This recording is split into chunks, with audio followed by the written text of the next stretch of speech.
You ready? Evan, you ready? Got your water? So everything's good? Let's go. Yeah. All right. In three, two, one. Hey, welcome back, everybody. Jeff Rick here, coming to you from the home studio for another episode of Work 20XX. And we're going kind of a different direction today, which I'm pretty excited about. There's a lot of talk about well-being, and there's a lot of talk about, thinking of people as humans and they're not resources, and how can you create an environment for people to do their best work, which is a very different kind of standard for what people are trying to do now. And so I'm excited to have somebody who's really involved with something like setting the mood, and what sets the mood more than sound and music. So we're excited to have joining us from across the pond from Austria this morning. He's Evan Benway, the founder and CEO of MoodSonic. Evan, great to see you today. Thank you so much for having me. Yeah, it's a pleasure.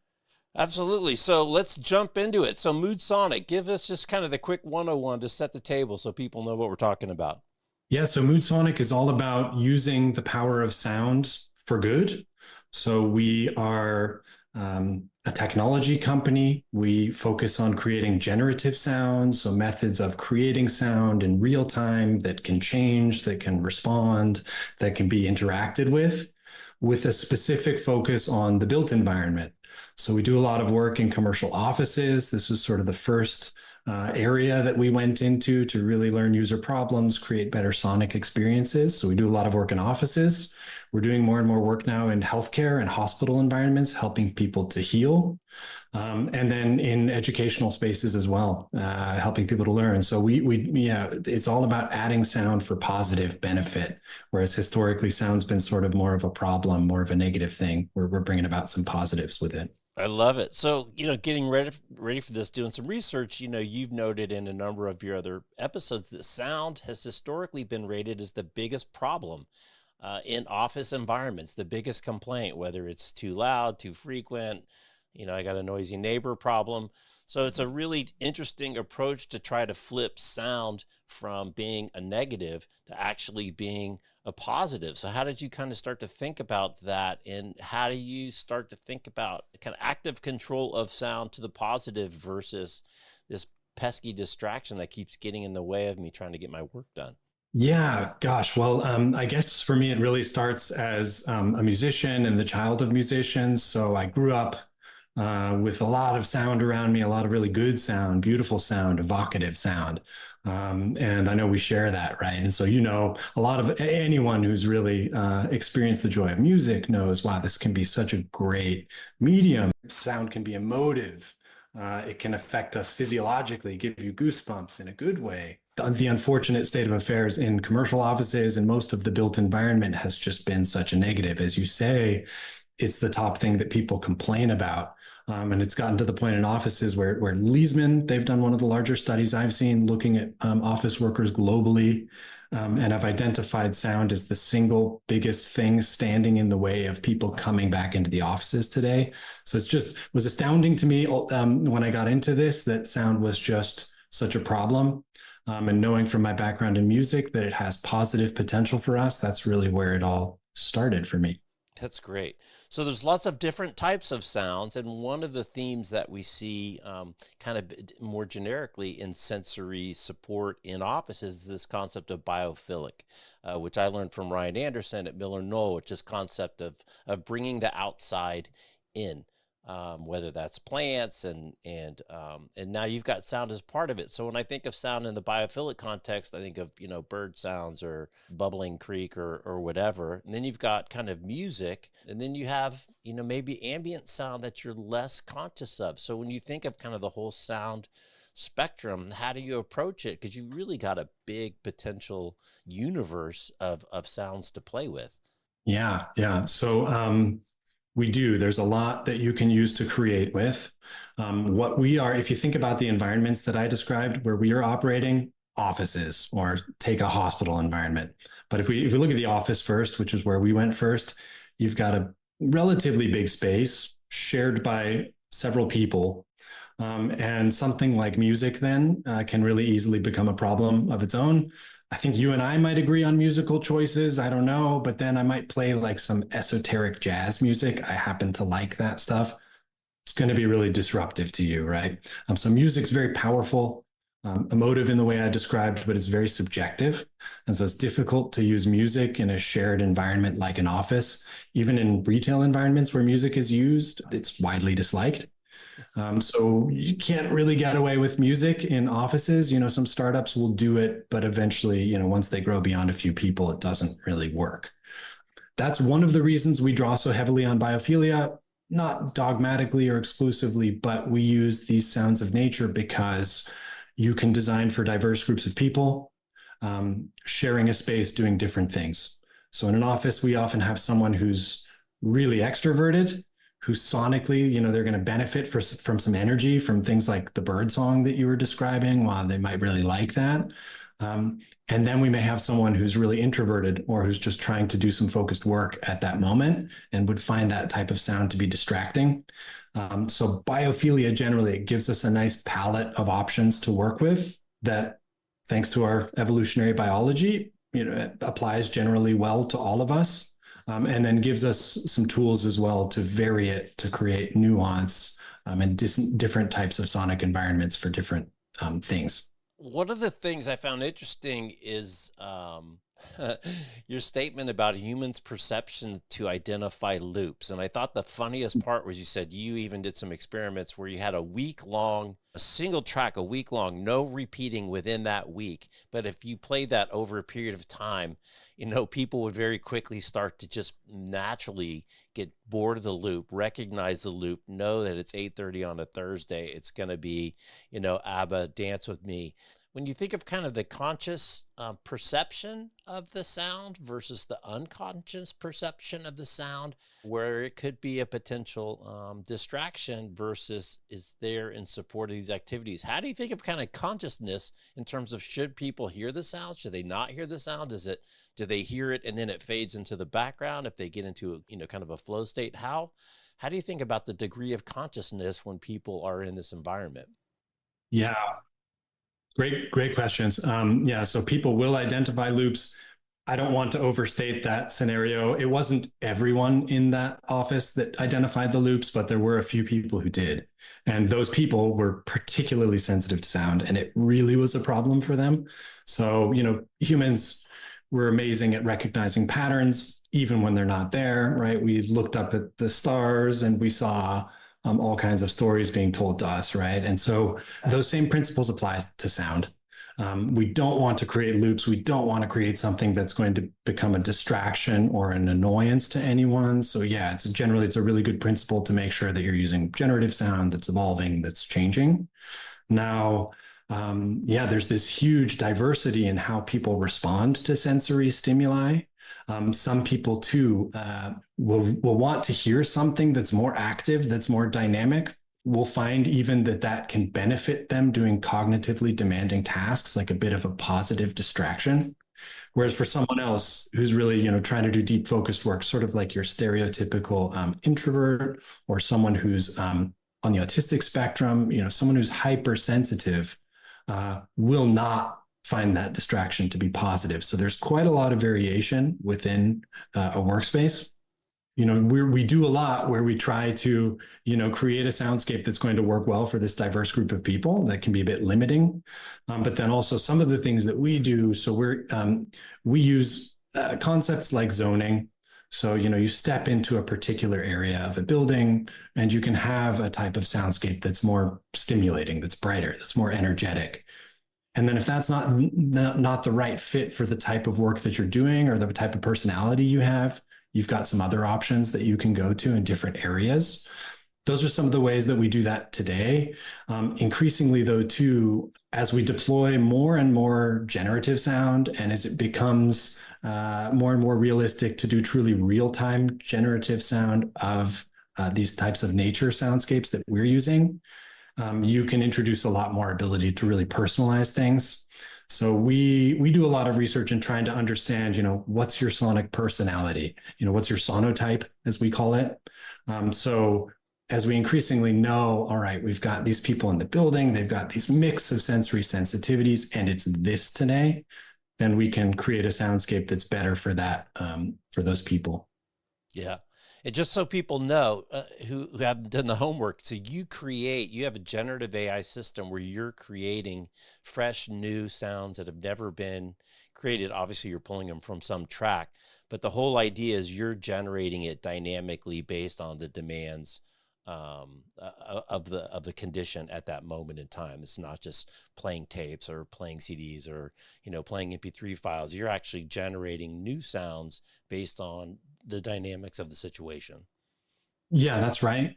So we generate, and it's not random generation. We introduce randomness sort of within bounds. Typically, our user is not a sound engineer. It's someone who may be a real estate manager or an administrative user, and they want to know something relatively simple, right? I want to know this is going to help me relax, let's say. This is going to help, with sensations of pain, maybe in a hospital, or this is going to be good for a collaborative ideation session. That tends to be what the user wants out of this. And so we use the concept of a theme, whereby a user can select a theme that's going to do one of those things. And then our generative engine is doing what you described. So it's composing the soundscape in real time based on the logic that we've defined for that type of activity. Truly real-time generation of sound too is something we're working a lot on, that we're very interested in. The truly real-time generation of that is we're not rolling that out in offices or anything like that today. Sort of the cost of a hallucination, if you think of what ChatGPT can get wrong in an audio system in a 10-story building, would be really painful for us. So we don't do that yet, but that's it's definitely coming as well. Yeah. So, challenges are opportunities, and it seems to, and you're addressing them, but I also want to call them out specifically, that you've got kind of this 3x3x3, super matrix. You've got kind of variability in people in terms of their sensitivity to sound, what types of sounds that they like. You have kind of variability in activity, even within those people, what are they doing? At that moment in time. And then you have kind of variability in space with different types of spaces that have different characteristics. And all those things could be changing all the time. So it's a great opportunity to think about, you guys can adjust, but how do you kind of bucket it, or is zones really the solution? Because it's interesting, Ryan Anderson, also from Miller Knoll, had a great report years ago that said, what are the 3 things best done not at home? Better done at an office or a third-party location. And one was collaboration, which everybody always talks about. Can we get together and collaborate on a project? Second was just pure socialization, just really trust building and relationship building and being together and having projects with that objective. And then the third is heads down work, because a lot of people maybe have busy houses or small houses or kids or whatever. So, they need a place to go do heads down work. So those are all 3 really different activities, all taking place in offices with very different, I would imagine, requirements in terms of how you support those types of activities. Yeah, absolutely. You're right.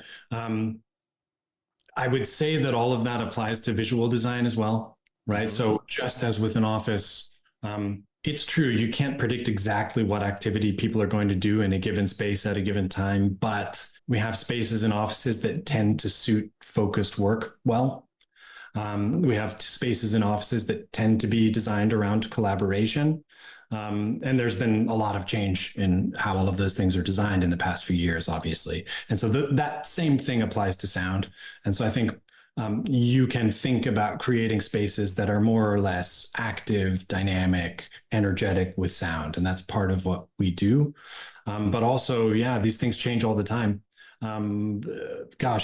It's very difficult for us, for example, to predict when it's going to be loud or quiet in an office, or when it's going to be stimulating for someone who might be hypersensitive to sound, like someone who might be classified as neurodiverse. We do a lot of long-term measurement of the sound field. So we put sensors in place. Typically, we're measuring, where is it loud? Where is it quiet? Where is it stimulating? Where is it active? And we use those as well to adjust the soundscape, because you're right, you can't really predict that stuff very well. In some parts of the world, you can, in much of the Western world right now, we can say Monday and Friday, it's going to be relatively quiet. But I'm just back from a trip to to Asia, where I was in a number of countries where that is not the case. The office is packed on a Monday and on a Friday, but the sound levels are not constant. It really changes. So the soundscape, any sound that you're adding to the space really needs to know the context into which you're adding that sound. So are you actively listening as well, so you can make adjustments based on the volume or the activity in a particular room or Yes zone, I and should say? no. Yeah. So, I mean, we use, we're quite different from some companies that, listen and send audio places. So just, without getting too techy, the way our system works, we use edge processing. So we don't send audio anywhere. Our devices don't capture audio. They capture metadata. So things like, is it loud? Is it quiet? Do we have energy in particular frequencies? And we do that because we want it to be useful. We want to create better soundscaping. We also want to influence on a quiet day and find a quiet place to work, and we can provide that information. Or actually, increasingly, people want to come in to collaborate, as you're describing, and we can help them find that. We don't need to record conversations. We don't need to identify speech, any of that stuff. So we've made a decision as a company. We explicitly don't do that kind of stuff. We use edge analysis, just brokering with metadata. That's what we use to inform our system. And then you can adjust accordingly. So you mentioned visual design, and you talk a lot about using sound in a design context, right, to create these better environments. And some of the stuff I was listening to talked about the interplay between lots of design elements, not only the sound, but also the visual, and that we tend to over index on visual just because it's probably our primary sense for most people, and we just kind of think that way. But then there's all kinds of issue of too much stimulation and conflict. And I wonder if you can share kind of how sound fits within the context of all of the emotional connectors or sensory inputs to help create a better environment for folks in these well-designed spaces. Yeah. Well, so we don't perceive any of these senses on their own in isolation. So while we are very focused on sound as a company, one's experience of a soundscape can be impacted by what they see, by the temperature in the room, right? So we experience everything in multiple senses at the same time. There's lots of research that's looked into this. An example that sometimes helps people relate to this is if you've ever done like dining in the dark, you go to a restaurant, they turn off the visual sense, right? And it really can enhance your sense of taste. And in fact, sound too has been used to do that, causing people to perceive that a meal is saltier by adding some ocean waves. So there's a lot of interplay between our senses. Sound in particular is different in some ways, and I think it's related to why it's such a problem. Our sense of hearing really is an alarm system. This is, one of its primary functions. So sound is designed to immediately, trigger a fight or flight response. Even in the middle of the night when you're sleeping, right? We've all experienced this. Someone honks a car horn, or, if you're traveling and then the air conditioning in the hotel flips on, like those changes, right. The dynamics really catch our attention. So those are things to look out for. These are opportunities for a soundscape then to reduce some of the dynamics. We're also very sensitive to speech. Great evolutionary advantage in that. If you can make sense of what someone else is saying, maybe even at a whisper, which you can, like you can do without like most of the vowel sounds in my speech actually, and you can still make out what I'm saying. I don't know if you know that. It doesn't translate very well over a video call, but things like fricatives, sibilants, so the F's and S, those types of really high frequency sounds, like that's what allows us to just whisper and be understood by someone else. Great as an alarm system, right? As this aid for communication in more primitive environments. Now you bring people into the office with that type of thing, right? And we shouldn't be surprised that it's stressful for people and that we're easily distracted by speech. So when people are complaining that noise is the top problem with offices, it's actually specifically the sound of other people talking, right, that's grabbing our attention, interrupting our focus, even for people who want to collaborate, because I know this is an increasing focus today for workplace design. A really quiet background environment is sort of anti-collaborative. A lot of people come into an office now and there's maybe less of a babble than there would have been pre-COVID because there are fewer people there.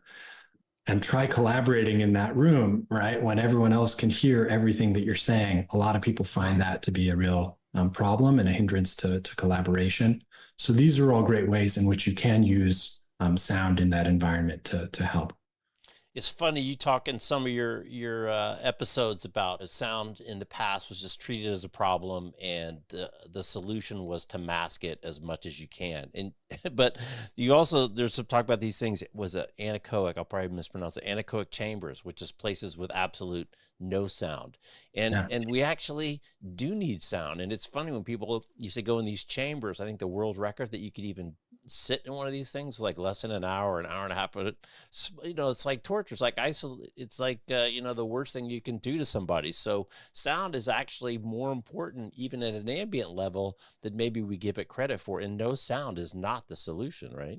Agreed. Yeah. I mean, you say torture, right? In our country of origin, white noise, just broad spectrum noise, right, has been used all throughout history to extract information from people, right? So you can torture people with noise. Unfortunately, our country of origin also has loud buildings with a lot of noise in them. It's a bit of a problem for us to work on.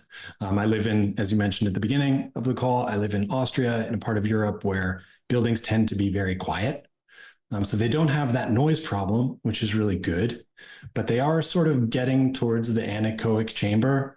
And anyone who's worked in like a German or a Finnish or, your stereotypical Japanese office, like those really quiet background levels are also pretty unnerving for people and certainly not good for a collaborative environment. Right. So you also work in hospitals, and I'm just curious. Hospitals have a completely different set of objectives in terms of what you're trying to accomplish with the people that are in the rooms, patients and doctors and nurses. And you've talked on some of the other episodes. I wonder if you could share, some of the real physical benefits that this type of I don't want to say therapy, maybe therapy, but creating these environments actually has on people's physical attributes, everything from breathing to heart rate to all kinds of positive benefits when this is done well. Yeah. So in hospital environments, we know that sound is really very powerful. That again, sadly, it's a big complaint. It interferes with sleep quality, right? It really can negatively impact patient recovery time. But part of the work that we've been involved in as well shows that sound, when it's done right, and a lot of biophilic sounds in particular, you see major physiological improvements. So you'll see heart rate slowing, respiration slowing, sort of returning to healthier levels, decreases in stress. Patients in recovery settings will feel less pain, make fewer requests for pain medication, and recover faster from routine surgeries. So it's really powerful for the patient. Also, for me personally, one of the most overlooked areas is really that waiting room, not even just for the patient experience, but for the family member or someone who's waiting. I mean, we all have this experience. I recently had the experience of being in a hospital, in a psychiatric hospital waiting room, waiting to see a loved one. And oh my gosh, the sounds that you hear there are anything but what they should be, right? To help everyone through that experience. So from the patient experience to physiologically improving their stay in that hospital, getting them out faster with less pain medication, there's very clear sort of return on investment on that stuff for the hospital, through to the patient experience too, where we can create environments that are more private, where things are not overheard that shouldn't be overheard, and where people aren't going in to visit a loved one or experience a surgery more anxious than they should be. These are all really opportunities for using sound. Yeah, that's great. And what an opportunity to be able to take those learnings, and incorporate into to the office setting or school setting. I'm curious, you do a lot of stuff in school settings as well. Is there anything special about the school environment that's different than hospitals, that's different than an office that you guys are seeing? Yeah, and we don't do as much in schools. I'd say it's relatively new for us. We're actually only a couple of years old as a company, and we went first into offices, and then we've been doing more in hospitals. We've done some stuff in some schools, some universities. I mean, the thing that's the most different, I would say, is you do a lot of work in offices, you run into just a certain amount of cynicism, right? People coming into the office and, um, yes, noise is the number one complaint, but oh my gosh, people complain about everything in their office environment. We were just working with a real leader in real estate from a large pharmaceutical company, and she runs the Asia Pacific region, an extremely successful, really visionary real estate leader. And they rolled out this beautiful new suite of offices, Hong Kong, Singapore, Shanghai, and it included a lot of visual biophilia, a lot of plants.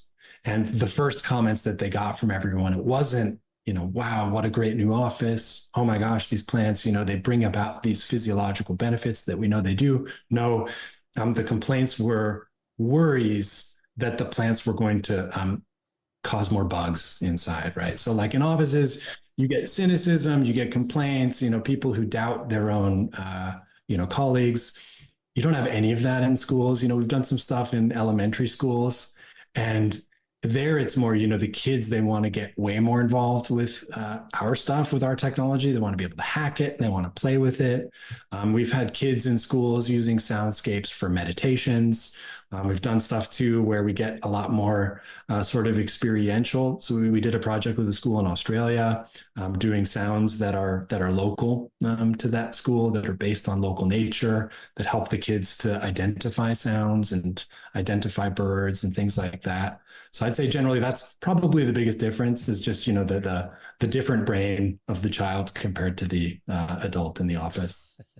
Well, you're at this really interesting intersection between kind of emotional well-being and physical well-being. And well-being, as I said in the intro, is a really important topic these days. Psychological safety, basically creating a comfortable environment for people to take risks, because that's how innovation happens and that's how you move the company along. But it is really interesting because it is kind of this emotional touch base into the physical that then both are supportive of people's productivity.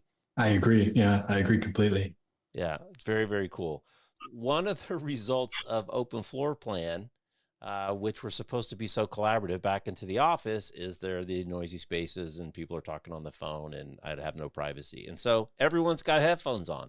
So you've got this kind of interesting dichotomy where everyone was supposed to be collaborating in an open space, and now it's just turned into everyone is isolated in their own little headphone world. How do you guys see the world of the headphones and kind of personal people trying to get into their own flow state with, or whatever they're doing inside their headphones? And do you guys integrate into that? Is there a channel that I can tap into, and maybe even almost like a radio station where I'm like, all right, I'm shifting into head down space. I can't go to another space. I only have my silly little space that they give me. Have you started to give kind of individual choice outside of the parameters within the particular room? Yeah, so our focus really is primarily on the built environment, the shared space, that shared audio space, because it's such a hard problem to solve. And that's that's our niche that we're focused on. I tend to think that when it comes to, you finding something to listen to on headphones at a given moment, that problem is solved. I'm pretty sure, like, I don't know specifically, Jeff, what you're going to listen to at that moment, but you'll find it.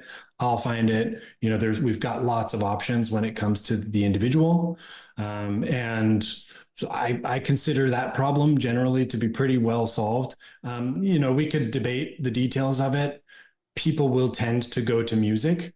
And it's true, research will show that any kind of music is going to be detrimental to cognitive performance. Music with lyrics, worst of all.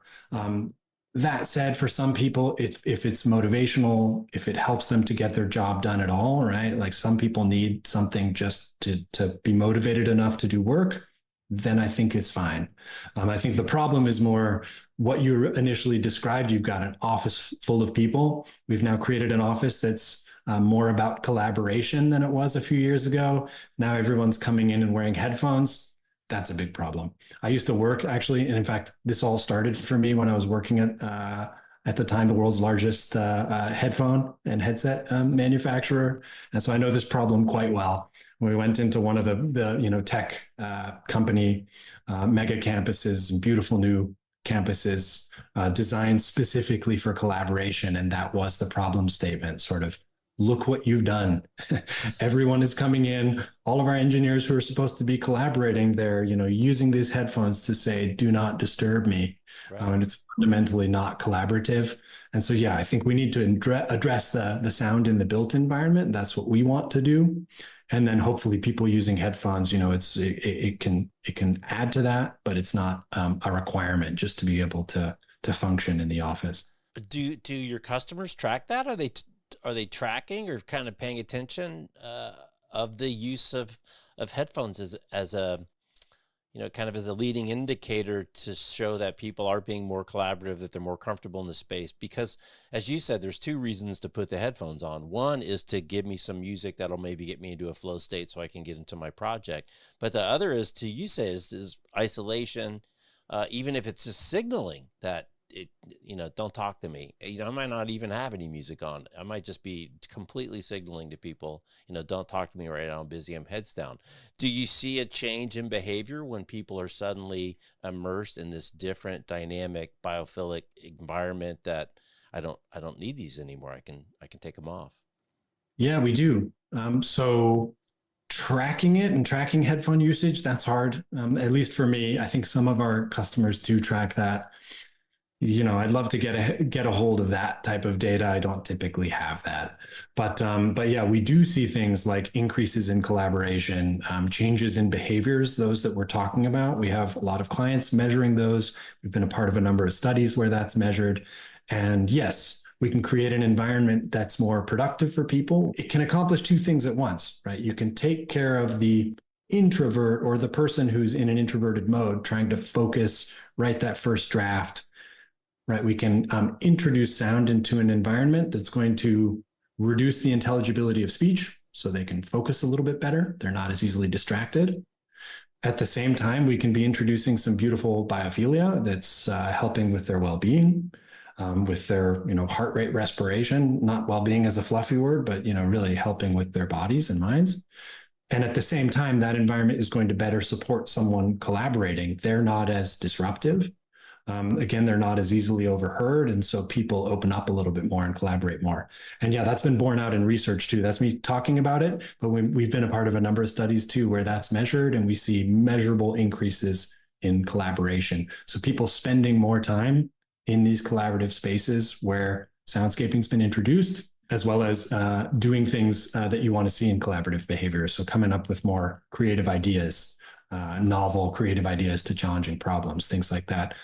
So yeah, it can have a big impact. It's not the silver bullet, of course. The rest of the design of the building matters. Also, the acoustics of the building is quite important as well. We're not going to go into a building where you've got 70 decibels of noise and surrounded by brick and concrete floors and be able to do much by adding sound. But given those other things, yeah, it can have a significant impact on those behaviors. I'm curious, do you ever introduce like noise canceling sound? It just pops in my head as as active noise canceling has become such a much bigger part of all of our worlds, especially, everybody loves them on airplanes, is where you really feel the benefit, see the benefit. Do you use any active noise canceling on some crazy situation like that? Or is that just like a completely different market? Yeah, it's I think it has applicability probably to the same markets, the same environments where we're in. Some people use active noise canceling headphones. Absolutely. But I mean, can you use active noise canceling in a room? Does the concept transfer? Not really, not yet. Really? Okay. You think about the airplane use case, right? Where your active noise canceling is so useful. You've got a lot of low rumbling noise, right? And when you flip the switch and you turn on your ANC, it's knocking out a lot of that low frequency stuff where the wavelengths are simple and long enough for the microphone that's in the headphones to be able to tell your inner ear, this is what your inner ear is hearing, and it produces the anti-wave to cancel that noise. It doesn't do as well with speech, you may have noticed, where you've got high frequency stuff. right, or other sounds that are not low frequency noise, it doesn't do as well. And then that's also even just with a microphone that's very close to your ear. So then if you extend this to the room environment, for me to cancel the sound where you are, I need to know where your inner ear is. I need to get an anti-noise signal to it and not to your neighbor, because then he'll hear a weird artifact. So it's not, that hasn't been cracked yet, and I think probably for some time to come. Okay. So Yeah. you mentioned it briefly, kind of your origin story. How did you get started doing this? What was your interest? Where did you see an opportunity to start the company and really try to change the world of the internal soundscape? I was consulting with a large audio company in California. And then I joined the company and I joined on the innovation side of the business. And I was specifically looking at sound, these problems that we were describing. So this company served all the big companies and organizations of the world and was running up against the issue that sound was such a problem. This company too, they were called Plantronics at the time, Right. ultimately Poly and HP, and they had just built this amazing new office. So if you know them, they're in Santa Cruz, California, or they were at the time. So beautiful place, but over the hill, quite a drive from Silicon Valley. And so they had to really compete for talent. And part of how they did that was they created a better workplace than anyone had ever seen. They were growing their own food. It was solar panels with, free charging for the electric cars that were being subsidized, and, gym and meal. It was, they're doing a lot to create good reasons for people to come into this office. They'd worked with just about the best architect in the world on that. And I came in on the innovation side of the business with a focus on sound, and with my background as a musician and someone who thinks a lot about how I experience sound, I couldn't believe how unproductive the environment was. So that's really where it started for me, tasked with this job, find out essentially what we can do about sound, trying to do that in an open office environment that for me, as someone who's fairly sensitive, I found really super distracting. So it was the open office. So they had all the amenities, but the negatives of the open office just destroyed your productivity. Yeah. Yeah. That's right. That's right. And so I looked into sort of what the state of the art was. And the state of the arts at the time was described as the ABCs. Some people still talk about this, but the idea is absorb, wherever you can put in absorptive materials, which is really good to do. I'm a major advocate of acoustics and putting in absorptive materials, but a lot of our clients are putting in more glass. They want to increase daylighting for energy efficiency, for example. They wouldn't dare put, carpet and ceiling tiles everywhere, lest they completely fail to attract new talent into the office, right? So absorption was struggling. B of the ABCs was block, put up walls, try and block the transmission of sound everywhere. The open plan has not gone that way, right? We're not trying to build walls, we're tearing them down. And then the C of the ABCs was the idea that you should cover sound. And so cover up distracting speech, introducing noise. And so use broadband noise, like, what the CIA or MI6 have used historically to extract information, torture people. You won't be surprised to hear I'm not a big fan of that. It causes stress too. It increases cortisol levels, and is not the way to go. So I was faced with that as sort of the solution to the sound problem, and thought, come on, there's got to be a better way than this.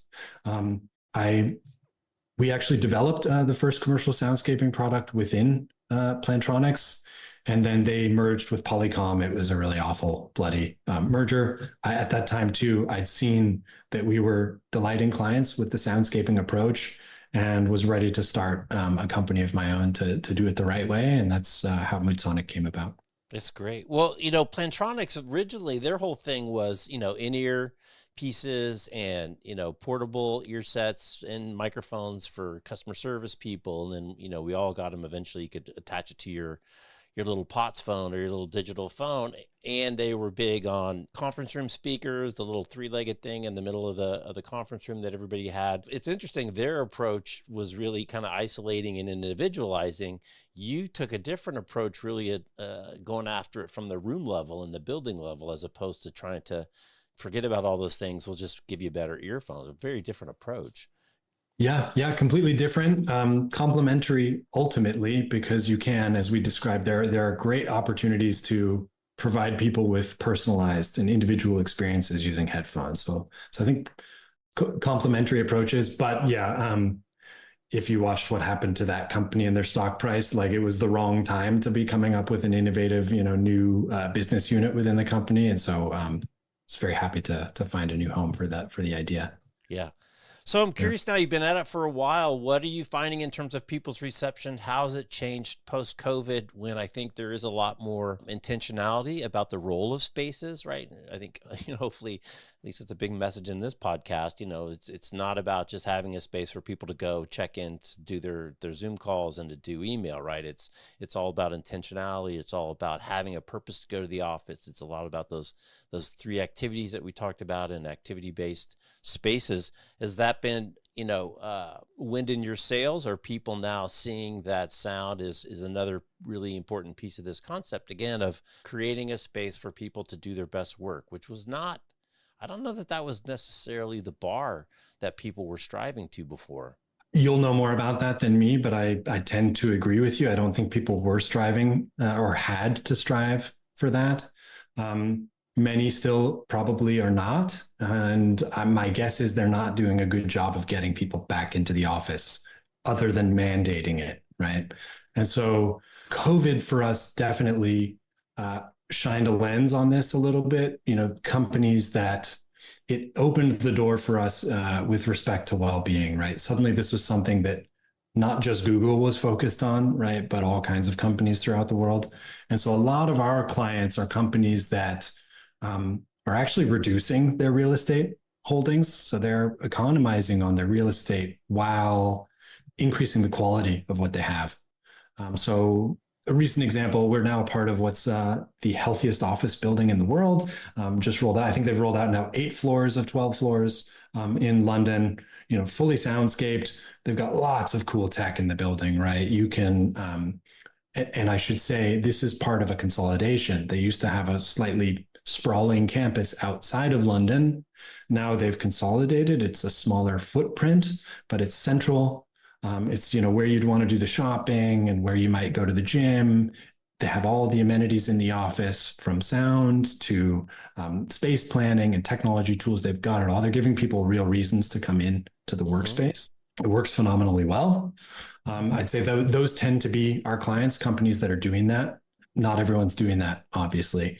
I think too, part of my experience through COVID, given my experience with sound, the fact that we think a lot about sound and we experience a lot of end users struggling with sound and having their experience improve with soundscaping.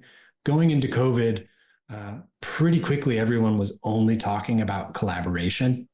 If you're going to do focused work, you're going to do it at home now, right? And now the new office, if people are going to come in, it's going to be about collaboration. And people tend not to actually work that way, right? Like, we don't just come in and do one mode all day long. I certainly don't. And this has been borne out. Most of our clients too. There's one of the things that a lot of our clients are struggling with the most, actually, is an inability to focus in the office. And you see this evidenced by the growth of companies, producing pods, sort of phone booths for people to go into and work. You have a lot of clients who, our engagement with them started because, oh my gosh, we have to spend like $20,000 to put one of these pods in. Maybe we should do something about the sound environment. So there's a lot more collaboration happening in this world post-COVID, but people still need to be able to do their focused work as well. And this has been a driver for us. Yeah. Well, the other piece that I would imagine would be a tailwind that COVID did is it just increased the focus on the internal environment inside the building. Specifically more, like I said, around HVAC, once they figured out COVID was an airborne disease, but suddenly everyone's like, do you have enough ventilation? Are you focusing on that? Are you checking your CO2 levels while everybody's tired and falling asleep at 3 o'clock because the building is full of CO2? And I'm curious, on your Asian clients, you said that are pretty much back to full-time back in the office, everybody's going back. Do they now just see this as a way to improve the internal environment conditions versus the London example that you just gave, which is more of kind of an active promotion of a very special thing? Is it seen now as kind of the next logical way that you can increase the livability of an internal environment, even if you're not really motivated by just trying to get people there? You're just trying to make it a better space. Yeah. So with the Asian clients, I think I meant and failed to make a point, which was, a lot of the offices I visited, they're simply requiring people to come in every day. So it's really a Right. difference of choice. But that's what I mean. So if it's required, why spend the extra money unless you're really trying to think about ways you can make it a better experience as opposed to making it a draw? Yeah, I see what you mean. And yes, I think that's one of the reasons they're doing it. I mean, there are other things too that are sort of helping with this. The well building standard, for example, has had a pretty big impact. It's something that a lot of our clients are pursuing, either directly as a certification or sort of as a signpost. They're following that standard to learn about how to make better, healthier buildings. It is about making more functional spaces. Also, I'm just fresh from this recent trip to Asia. One of our clients was in Hong Kong, and they've got beautiful offices, looks right out over Victoria Harbor, and they did a lot to create this space that's central, that's easy for people to get to, that provides all the tech tools that they need, but that also really just gives them a better experience of the workspace. And I think you can look at it cynically and saying they're trying to extract more, productive output from their people, which is true, but they're doing that by, making people feel better, right? Improving their attentional capacity throughout the day. And as part of that, you come in, you look out, you can see Victoria Harbor, you can hear the sounds of Victoria Harbor when you come in. They've just created a better workspace that works better for people. And yes, some of them are more, motivated by the clear ROI that they're getting from people. Others are more focused on well-being. At the end of the day, it's the same result.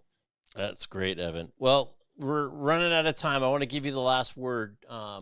For people that haven't thought about this, how should they think about it? How should they approach it? Or is there some really nice, clear examples where you can demonstrate that this has a really positive impact on people's well-being, which then translates into their productivity, retention, everything else about how they should maybe be thinking about the soundscapes in their built environments? Yeah, absolutely. Well, I guess the best, and this is a complete pitch, but I'd say anyone who's interested, who wants to experience it, they should just come into a building and have a listen. Come into a building that we've soundscaped. They can experience it for themselves. Ideally, spend some time trying to work there. We're rolling out a number of showcases that are specifically experience centers, and then we also have a number of clients distributed now throughout the world, where we can bring people in, they can experience this and have a listen. So I'd say, best method for someone who's interested is simply get in touch. We'd love for them to experience Moodsonic. Our biggest footprint right now is in North America, and then immediately followed by Asia Pacific. We have a lot throughout Asian countries, including Australia as well. So anyone who's interested should just get in touch, and we'll give them something to listen to. Awesome. Well, Evan, it's a really cool story, and it's one of these great, things that maybe people don't think about in terms of topic consciousness about how it can really impact people. At the same time, we all know how powerful sound is. We all know how powerful music is. It can translate you to different places in time. It can set your mood. It can change your mood. It can do so much for us. So it kind of seems obvious in hindsight, but maybe it wasn't so obvious looking forward. And now with this focus on well-being and creating the environment for people to do their best work, what an important piece of the puzzle. So thank you very much for sharing the story. It's been my pleasure. Thanks for helping me to share it. I appreciate that. My pleasure. All right. He's Evan. I'm Jeff. You're watching Work 20XX. Thanks for watching. Thanks for listening on the podcast. We'll see you next time. Take care. Great. Awesome. Well, thank you, Jeff. I really do appreciate it. Thank you.